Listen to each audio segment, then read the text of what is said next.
Hello there, friends. It's Friday, August 10th, 2018. It's about 3:37 p.m. This will be sort of a combo video of two things.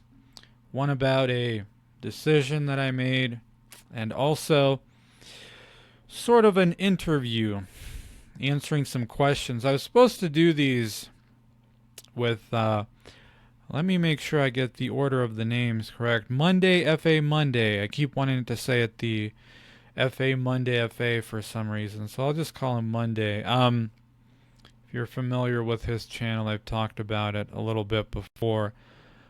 Definitely check it out. I was going to do it tomorrow, but unfortunately, folks, I just kind of had a very strong feeling of something that I need to do that unfortunately I don't really think I can keep waiting, and sort of in an effort to hold myself accountable and fulfill an obligation with him, I thought I'd at least record this video. So if you're watching this Monday, I do apologize once again.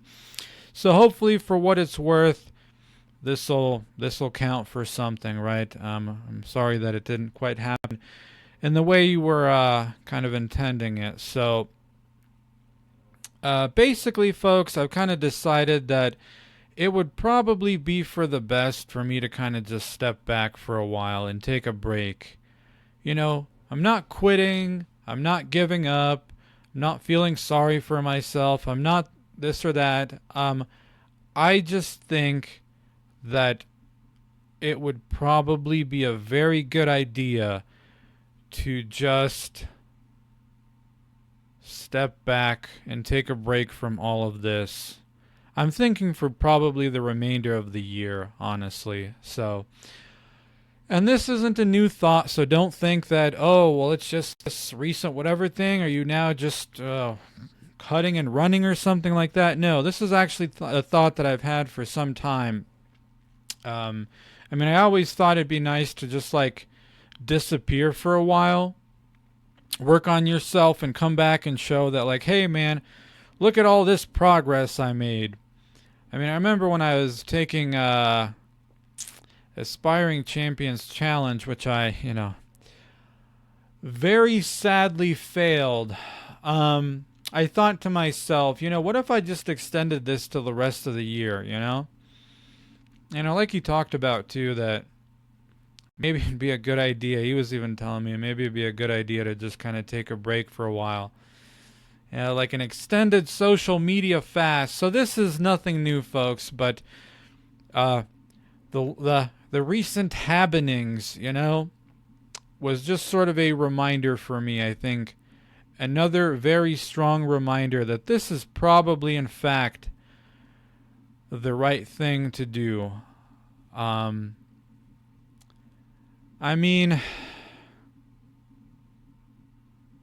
can you say, folks? Answer me this question. How do you deal with the fact that your outlet that you've had for like 5 years, whatever, between this channel and the old one, your outlet for your depression, sadness, loneliness, anxiety, thoughts, feelings, emotions, whatever, would also be the thing to lose you probably the best opportunity you had at a potential GF or something, That is a very, it's a very difficult thing to come to terms with. You know what I mean? So, like I said, that's not the only thing. I've had this thought for a while, so I just think now is about the right time. This was just sort of like the final sort of thing. I was walking through the park, and let me tell you, it was just like, it really hit me at once of like, okay, this is probably now the time to do it. If you've needed any time to do this, you know? So anyway, folks, enough with that. Let's answer the questions. So I'm going to bring this up here. So, question number 1. And it's got several parts. Hopefully I'm standing on this anti-fatigue mat. Hopefully it's not coming across as too loud when it squeaks. So, question number 1, it's got several parts. Why did you start your YouTube channel about being FA? And if you're not familiar, FA is just Forever Alone. Why did you delete your original Forever Alone Feels channel?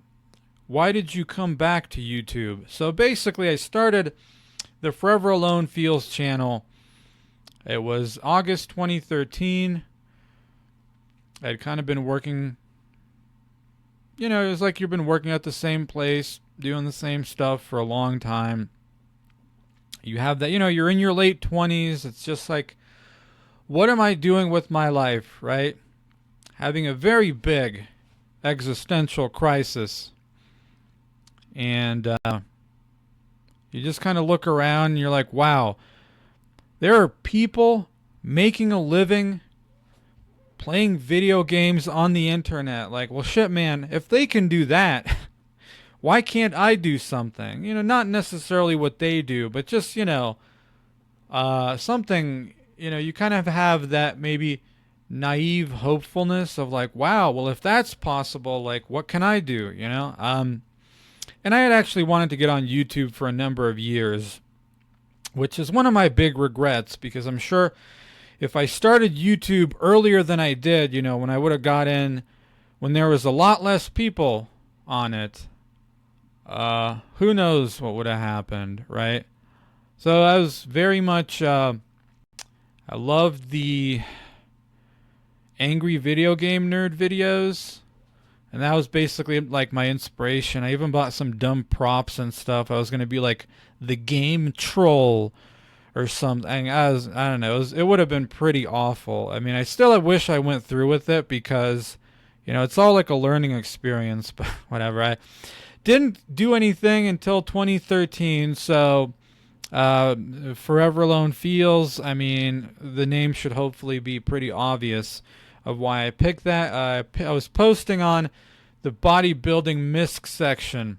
I was one of those people who sort of quasi or didn't lift, but posted on the meme section, and I was always very partial to the Forever Alone memes because it was, you know, it was very much what I identified with and described my life. So, you know, I was familiar with the whole incel thing, but I know it's like the new hot word these days. Well, it's not new per se, but you know what I mean. It's like the popular one, but I'm not the biggest fan of the word. It's the same way that Monday feels like, I believe, because it puts the entire emphasis on the sex part due to its very name, whereas the reality of it is that what you're what generally speaking you're looking for is a girlfriend, a relationship, companionship. Sex would obviously be a part of it, but it's not the thing. So yeah, so I just went, oh, I don't know, Forever Alone Feels, because, you know, you get the feel, whatever. So that's how the names got started. So, and the channel, I just posted random stuff until eventually just settled on turning on the camera, rambling and ranting. It was my form, it was my outlet, my form of journaling. I can't write for shit, but believe me, I can turn on a camera and talk seemingly forever. So that's what it turned into. No real editing, maybe at first, but I just got rid of all the editing. Just raw and uncensored, man. Why did I delete the original Forever Alone Feels channel? I think I kind of just went down too far into the whole, you know, you've got like nothing to show for years of doing it. It was basically a testament to your numerous, I wouldn't even say failures, but your like lack of any action and action taking, not that action. And if you're wondering why I'm kind of walking around, I'm using my standing desk here, so just a this monument to my sort of failure to really take action in my life and do anything with, despite having all sorts of advice and years now of knowing what to do, and on it goes. And I think I was just going too far down the whole, oh, I'm alone, oh, women this and that I don't know, just something about it, like it gets into your bones and you just get sick of it, And I decided to be dramatic about it and delete the channel. So, I don't know. I don't really have any better reason than that. Why did I come back to YouTube? Well, because I didn't want it to just be like, well, you ranted and raved for years and years and never really changed or accomplished anything. That's it. There's old Georgie boy. That's about... He came and went. And if you read about like the, some of those motivational books where it's like, instead of, was it Napoleon Hill and some of the, instead of, where he interviewed not people who succeeded but failures, and it's like, I don't want to be an example of a failure of what not to do in life. So I don't know. That was not to mention, I think somebody's like created a fake channel. It was just like imitating me or something. So I don't know. I thought it would be... I didn't want to just leave it there, folks. Although, sadly, went down a lot of the same bad paths with this new channel. So that's why, I'm not trying to be like dramatic. And, fuck it, let's delete everything, whatever, just run away. It's just, I guess, taking a step back. All right, so question number 2. Did you have any early warning signs that you were going to be FA? Was there ever an oh shit moment? I would say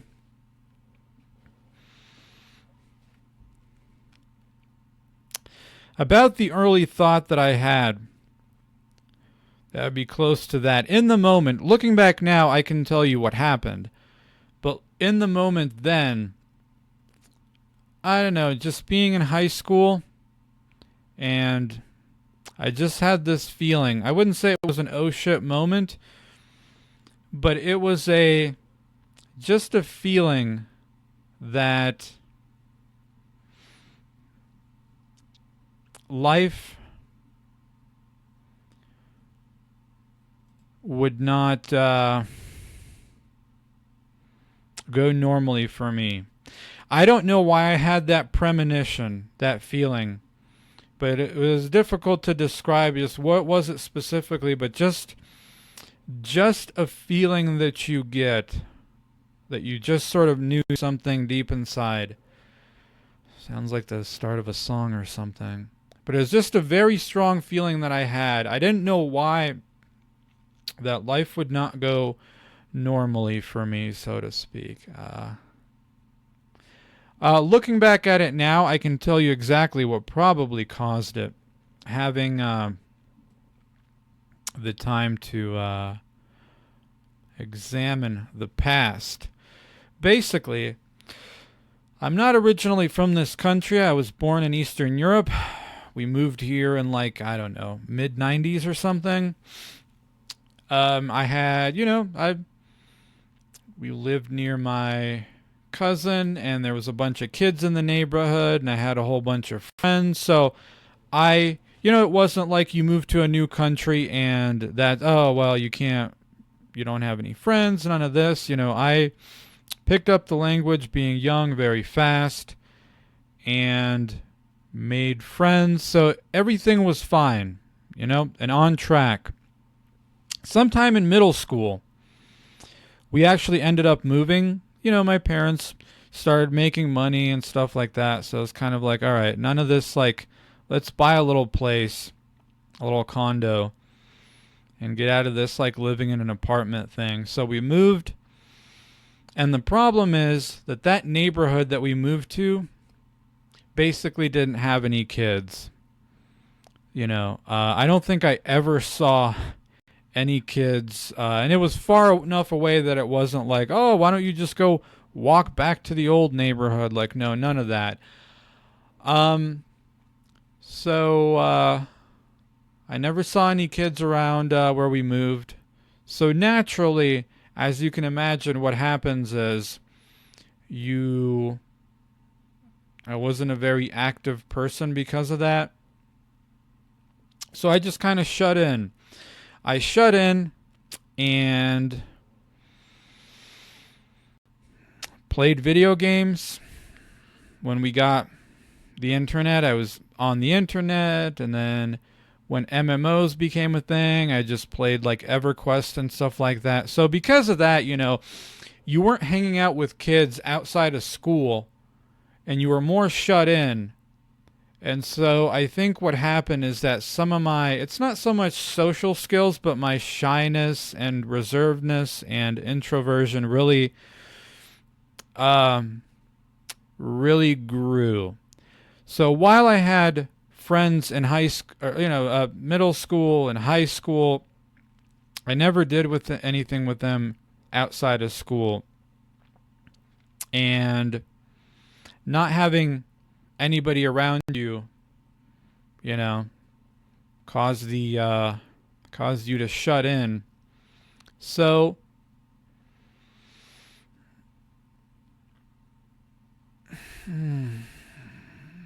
because you're shut in, you're not active, probably not eating the best, just got fat, stayed fat.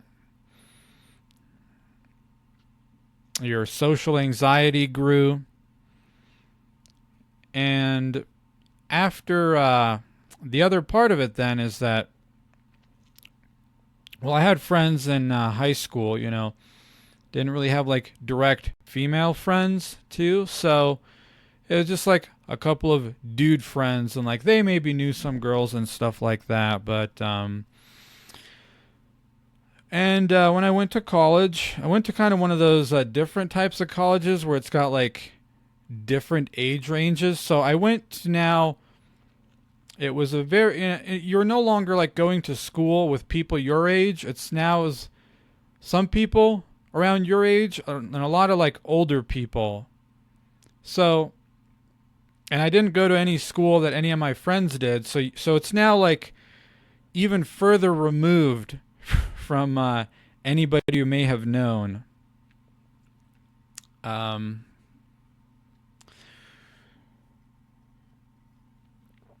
so it's just this constant snowball effect of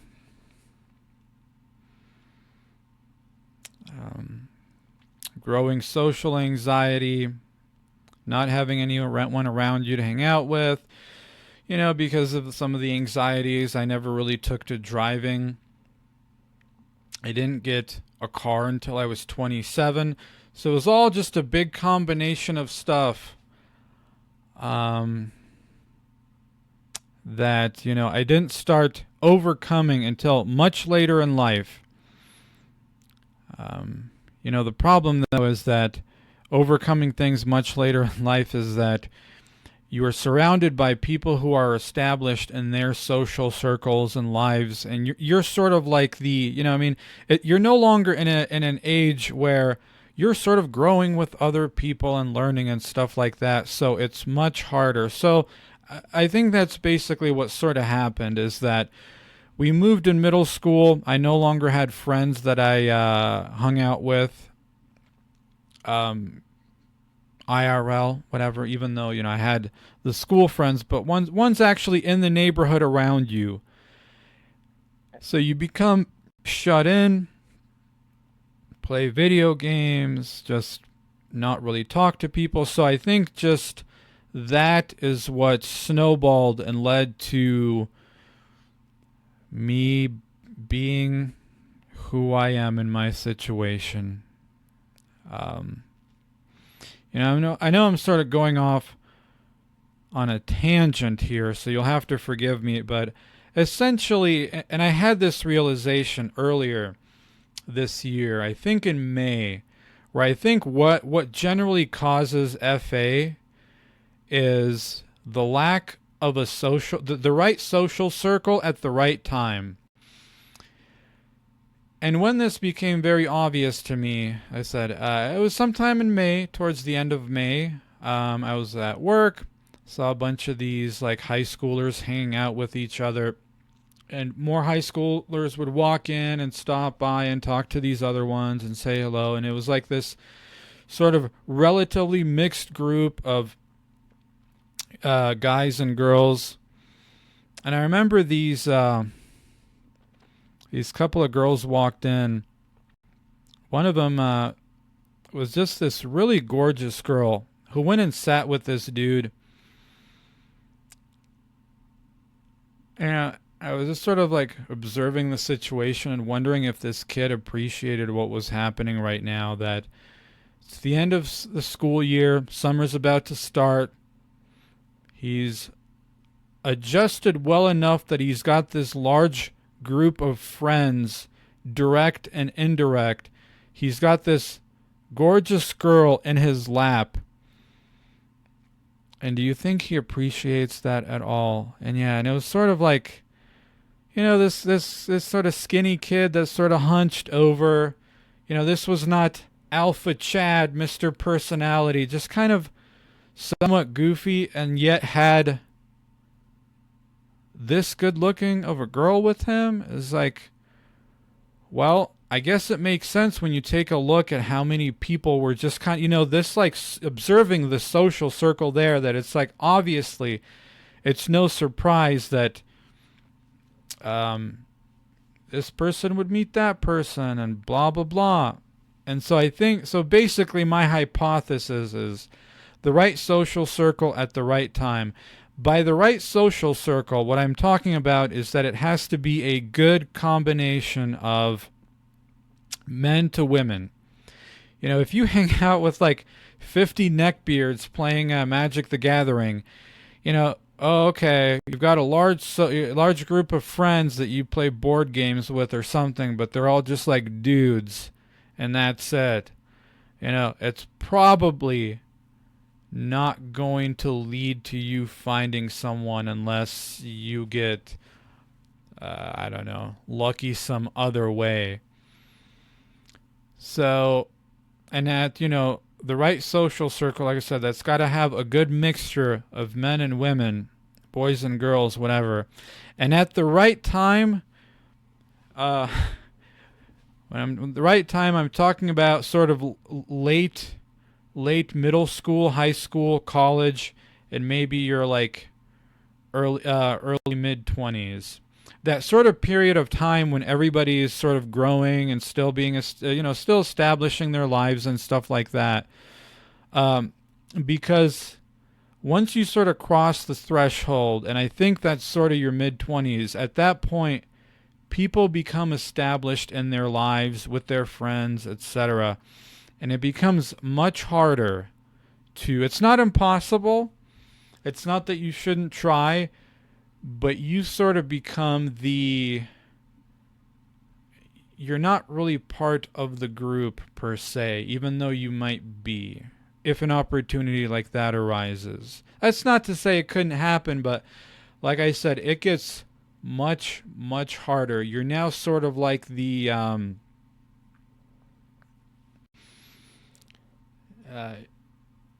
sort of the outsider, So that's that's sort of my theory with it. And I'm sure, and then it sort of gets into the whole, well, what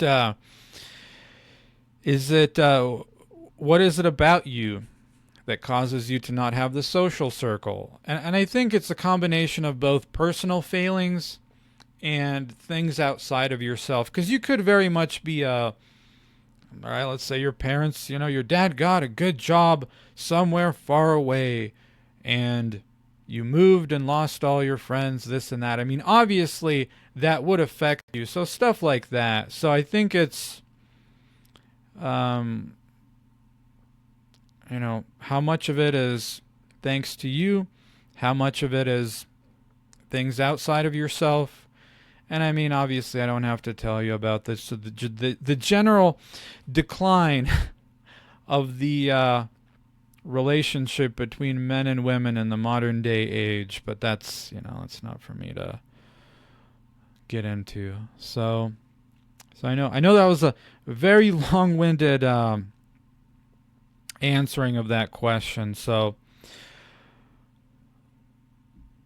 number 3, have you ever known any other FAs in real life? Were any of your family members FA? What were they like? Was it obvious why they were FA? Honestly, folks, I don't think I've generally ever come across another FA, other than, interacting with people, with other ones on the internet, but we won't really count that. So this is in real life. Honestly, no. I knew people who maybe didn't have somebody at the time, but it was not one of those where it's a lifelong whatever thing. And if anyone, I mean, even, it's like I've even come across like sort of nerdy, dorky people that you'd think would be like, oh geez, man, maybe he's like also like a lonely dude, and you'll just randomly find out like, oh shit, yeah, no, he's totally got a girlfriend, or she does, or she's got a boyfriend. Is like, oh, wow. So it's definitely the danger sometimes of like looking at somebody and being like, oh, that one's totally you know what. And yeah, you'll just randomly find out like, oh shit, they're married. Like, whoa. So yeah, that one, yeah, family members, no. My cousin's family, they're like the more religious ones that we don't have much to do with. Yeah, like the big church they're a part of. As goofy as a lot of those dudes were, I remember growing up, and my dad like made comments about just some of their kids. Like they all ended up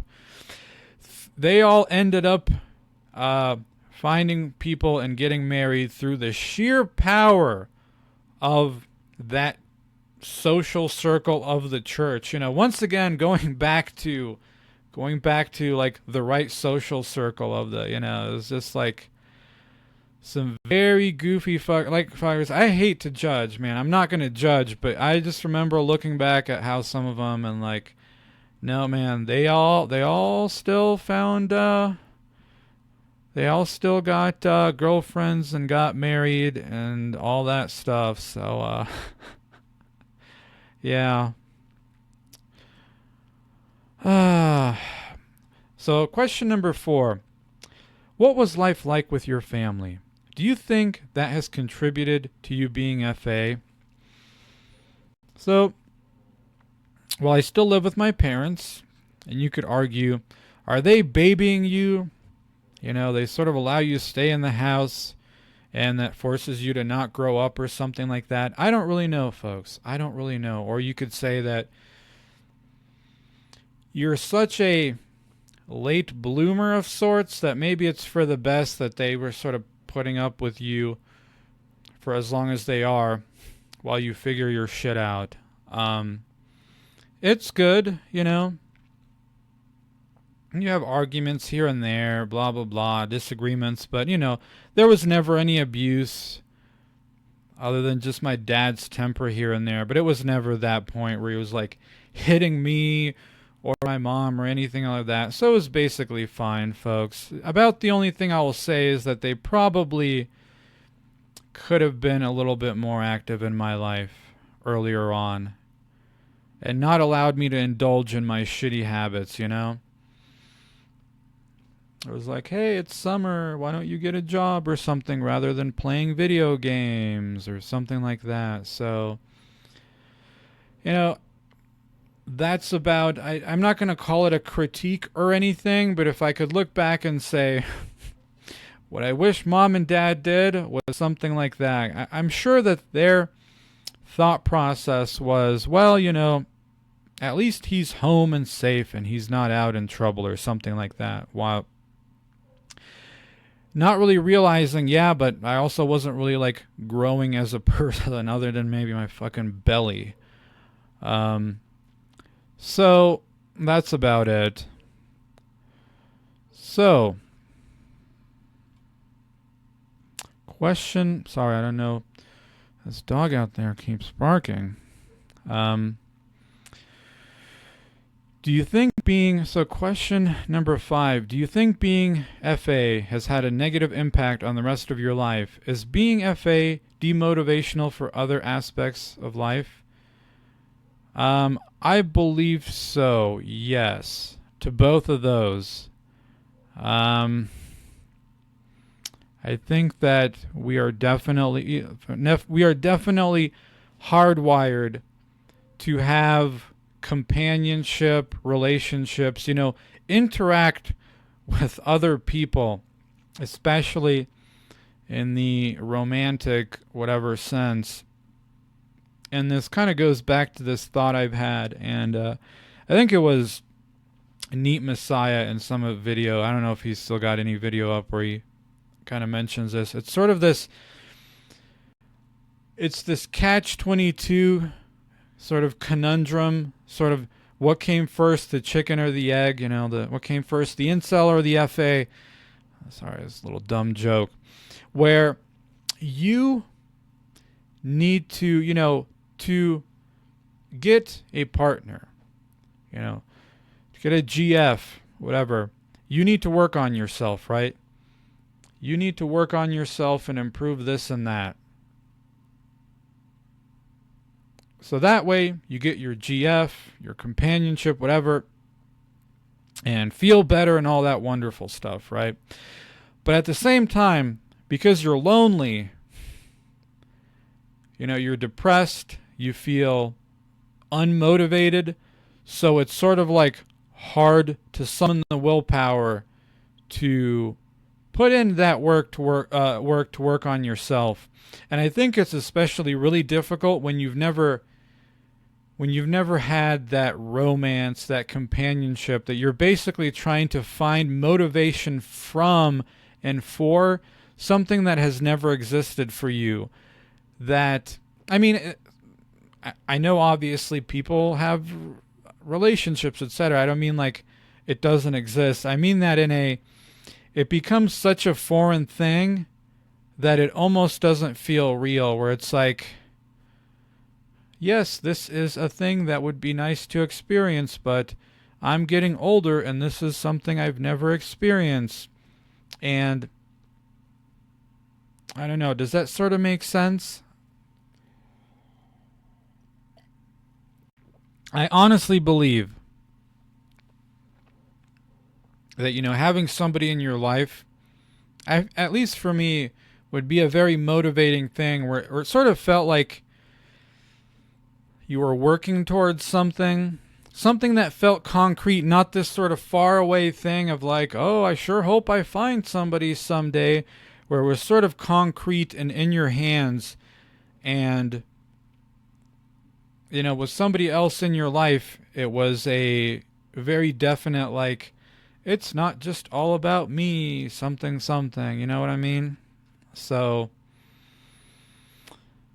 I think that loneliness, especially long-term loneliness, is basically a soft form of death in a way.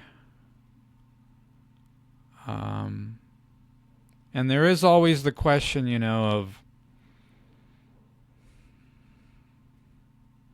is there a certain point where it sort of overtakes you and no matter how much you want to, you become incapable of connecting with another person? I mean, I don't know. That's still one thing that I'm waiting to find out, if that's the case for me, now being 33 and getting older. So that's basically it, You need to work on yourself so that you can find someone and have happiness. But at the same time, because you're alone, you feel depressed, unmotivated, and can't seemingly find any willpower. And it's also one of those things because it's something you've never experienced. It feels ethereal is the best way. It feels ethereal. You're not even sure that it's something you can really have, touch, feel, whatever you want to call it. So question number 6. How is your relationship with women in general outside of the romantic department? It's really well. Basically, when I had social anxiety, just in general with people, I had a hard time talking to them. Once I got over it, yeah, it was one of those, like, once I knew people, I could talk to them no problem, but, you know, that sort of, like, friend-foe barrier, whatever, with strangers was very difficult for me to deal with. But once I got over my social anxiety, I have no problem talking to people. I've been able to take advantage of my, I guess, depression and dark personality and be humorous enough that a lot of people sort of in real life, I work with a lot of women, so I'll say especially women seem to really like my sense of humor. Yeah, I'm not sort of like, all these damn women or anything like that. It's totally fine. I'm not like, oh God, I'm not one of those where it's like, oh God, I don't even know how to talk to a girl. I'm so nervous, whatever, because, even if it's not necessarily in like a romantic sense where you're just that scared of women, like, no, I don't have that whatsoever. It's just being unable to cross the seemingly friend/romance barrier.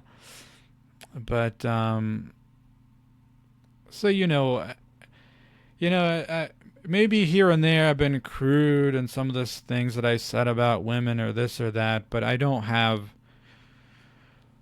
I'm a nice guy in real life, and a lot of people, including women, like my personality and humor. I mean, probably about a month ago or something like that, there was a staff meeting that I attended, and I remember a few days later, this one lady came up to me randomly. She was married, so why didn't you ask her out? No. She had a ring on the finger. She just randomly telling me how much she really liked my personality, how funny I was, this and that. It was almost weird in a way, because it was sort of out of nowhere. It's like, oh, this random woman is just sort of almost fawning over me. Like, okay, cool, I guess that's good.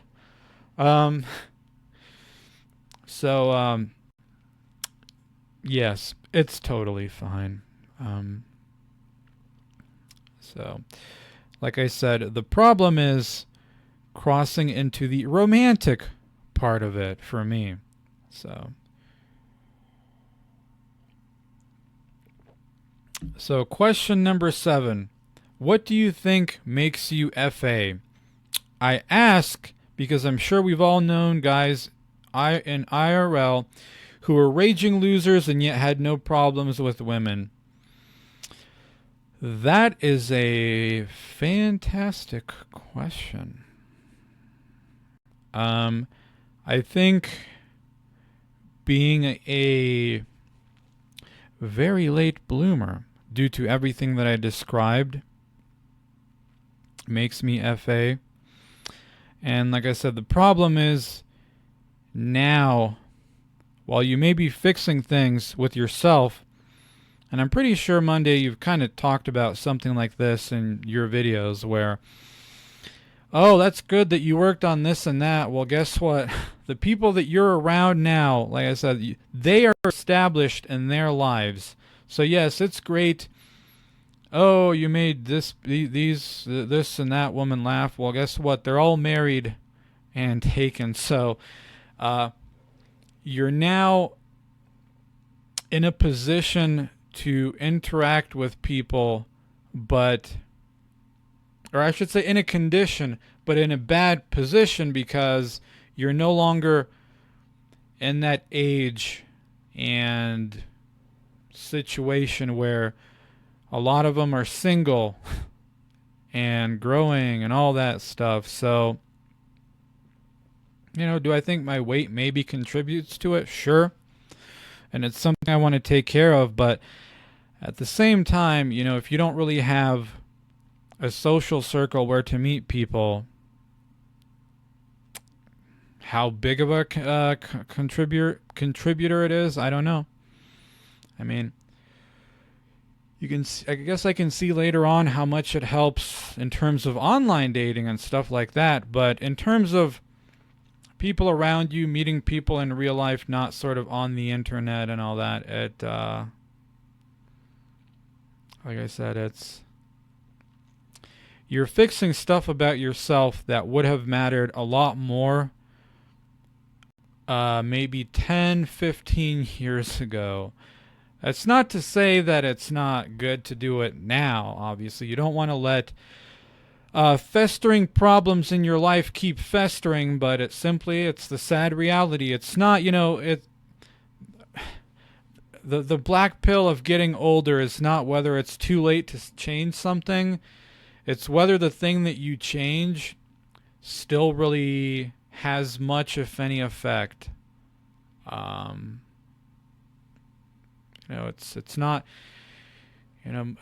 motivation and stuff like this is sometimes, and self-development is this thing that's sometimes looked at as, it's this endless flowing chest with gold that's just waiting for you to kind of put in the work and pick it up, whereas I think probably the closer reality of it is it's an ever slowly dwindling chest of less and less rewards that requires more work from you to get to.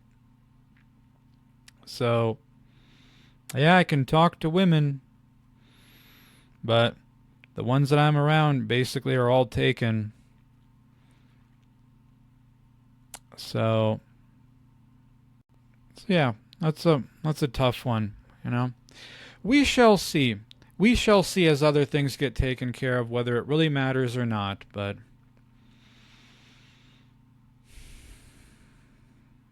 yeah. The whole weight thing, I don't know. Maybe. I'm sure probably to some extent. How much? I mean, it sort of goes back to that whole, I'm sure it says here that we all know guys in real life who are raging losers and yet had no problems with women. And just in general, and this is the credit I have to give to Hell by the Dashboard Light, that if you just go out in public and you take a look at couples, I know some people get really angry when you bring this up because they're like, oh, are you saying that women are into ugly dudes or something like that? Not necessarily, just literally go outside and pay attention to couples, and you're going to be surprised at a number of the couples that you come across where it's very goofy men with very attractive or cute women, where it is whoa, how did that happen? So I don't know. It's the situation is complex. All right, question number 8. Has anyone you've known in real life tried to set you up with women? I ask because from what I've seen, normies will network with each other, and that helps them find a partner, like he talks about in this video of Path to FA, Part 8, Social Matrix. From what I can tell, that doesn't happen to FAs. So the social network, or the networking part where they introduce each other, that one, I guess I can see it. I think mostly it probably just has to do if they have a large group of friends, they can probably just meet somebody, even if it's not somebody introducing somebody to somebody else. It's just, oh, well, this person broke up. Well, this other girl that they get along with, well, So there's choice there, but has anyone tried to set me up with a woman in real life? A couple of times, and this only started happening probably in the last few years, so who knows? Is that a sign of things to come? You know, who knows? Basically, one was probably about 3 or 4 years ago, where this one lady that I work with just like really liked me. Not that way, but I guess enough to like she was gonna set me up with her like hairdresser or something like that. I couldn't tell if she was being completely serious or not, but the problem is I think this was before I even really started like trying to approach women, and I was in a weird mood and just feeling really self-conscious about the fact that I live with my parents and all that, that I just said, oh no, don't worry about it. If that were to happen again, or if it would happen to now, I probably would take the chance and go meet this hairdresser, because I don't think I care as much now. I was not as self-conscious about it. And the second one was sort of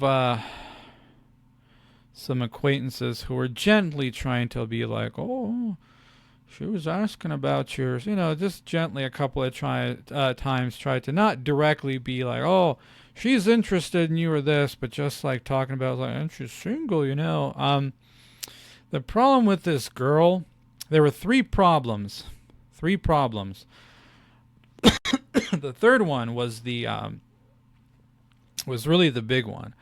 So basically, and I'll explain this because I know this is gonna sound very hypocritical or something. Basically, she was large in an unattractive way, or I would say large in a non-pleasing way, and she was not very attractive to me. So I realized at this point, oh my God, Mr. Hypocrite here, Mr. Fat Man here. Like, you just want a skinny girl, right? Is that why? No, it has nothing to do with that, folks. I have come across a number of women in life who were large that I found to be very attractive because they carried it well. You know what I mean? But once in a while, unfortunately, you do come across people with their genetics. It just doesn't look good on them. That it just kind of, I don't know. So it has nothing to do with like, oh, well, it's because she's big. Like, no, it's not that per se. So, just calm down. Because believe me, I've found some certain large women are very attractive. All depends on how it sits on them. Not to be disrespectful of women, though. And yeah, I don't know. It's, sometimes you can just kind of tell, like, even if she was skinny, I just wouldn't really find her cute. So this isn't like, oh, well, you want a supermodel. No, it's just not for me. And the third thing, though, which killed everything, was that one day I was over at these acquaintances, and she was over there and kind of showing this t-shirt that she got with a cat on there, and it was something about like, my pussy is something something. And she was talking about either having her tubes tied or having something removed, and I didn't ask her like what the context of was this like a medical thing that you had to have something removed, or you just decided you don't want children or something like that. So I don't really know the reason for it, but it was her attitude, this sort of like fuck you society, this attitude that she had, the way she was talking about it, I just found so unappealing. Like, oh yeah, I'm not gonna bring a kid into this world. I don't know. I just found it so unbelievably unappealing that to me was the final, like, oh, no, no, thank you, no, thank you, thanks, but no thanks. Um, and I'm somebody who, interested in like a family and children. So it's like, what would I, like, how am I supposed to take somebody saying that kind of stuff? It's just so unbelievably unappealing. So mixed with everything else, no, no, no, thank you. Um, Question number 9. When it comes to women, do you feel invisible or like a ghost? What makes you feel that way? That's basically the story of my life.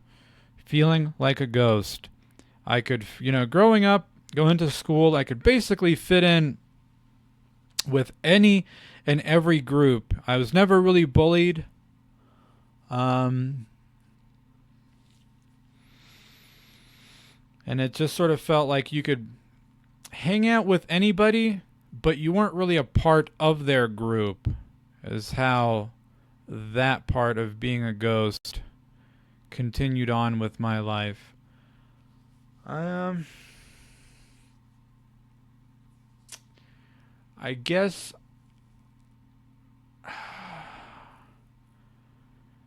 you feel invisible because having overcome my social anxiety and all that, and being able to leverage my weird sense of humor and all that, that I can interact with women, I can make them laugh and all that, but crossing into that,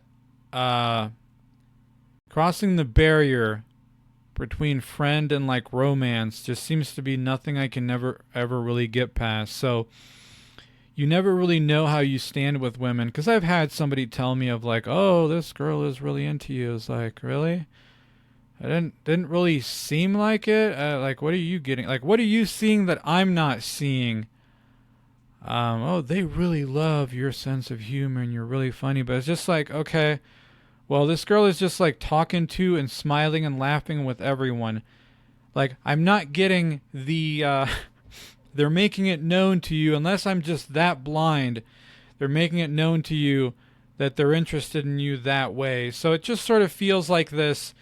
You interact with them, make them laugh, and this and that, but you never really have anything to do with them. So it's sort of like this. You're in like a half living sort of state with them. So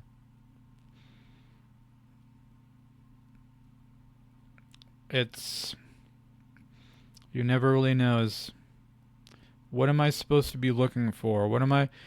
Is there something that if there's something there and I'm not seeing it, I just don't know. So hopefully that answers that question. And so the last question, number 10. Ooh, this is the hard one. What do you think you'd have to do to escape FA? Wow.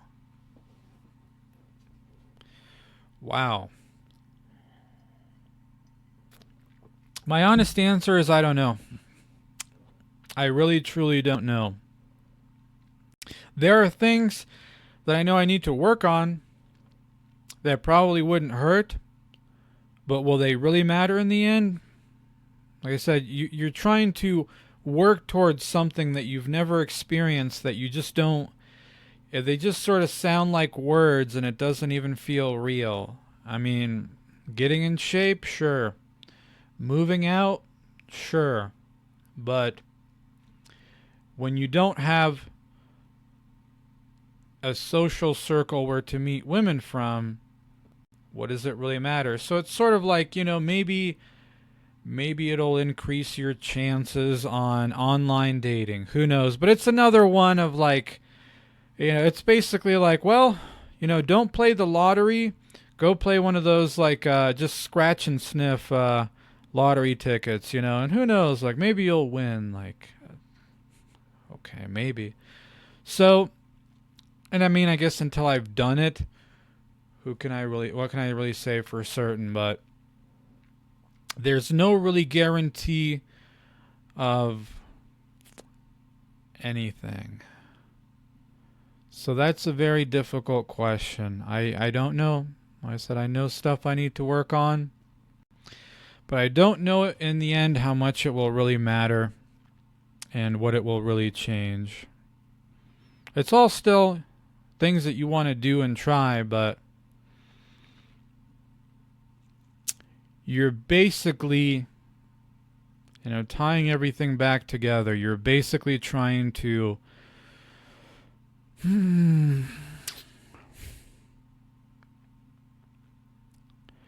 you're trying to fix yourself and better yourself when everybody else has already sort of established their lives and social circles and this and that. So you're just kind of you're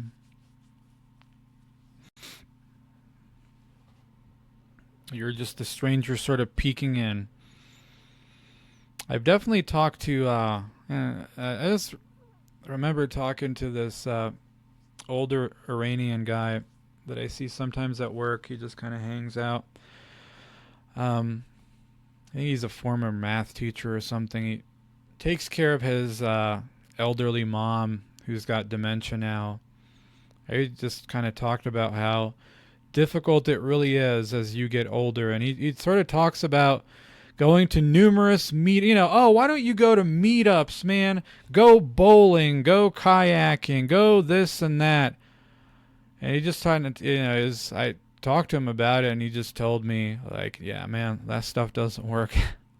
He would, like, constantly go out, go do things, but at this point, and especially I'm sure at his age, I don't know if he's in his 50s or 60s, but I said you're no longer interacting with people who are still growing and establishing their lives. These people are now grown and have their friends and their husbands or wives or whatever, and you're kind of the stranger peeking in.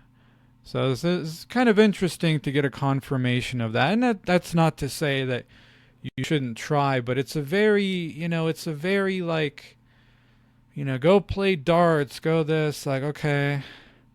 It really is like, let me just go play the lottery and hope I win. Let me just buy 10 of these tickets and scratch off all the numbers and, maybe I'll win. I'm not really sure. So I think the reality is that you probably in some ways have to accept the possibility that you may end up alone. Going back to the meme, forever alone.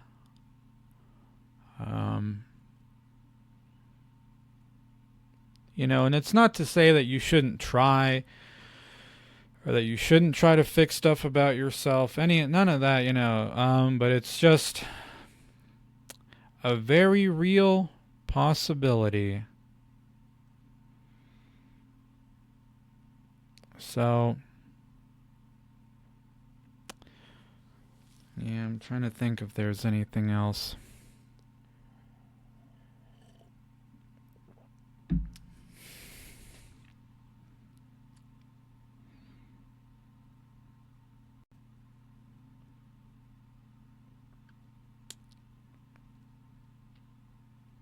I'm not sure. I guess that's probably about it.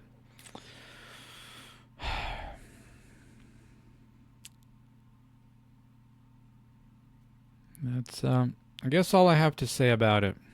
So once again, I apologize, Monday. I hope this at least is decent enough for what it is. And the rest of you, so yeah. It's probably about time to take a little break, so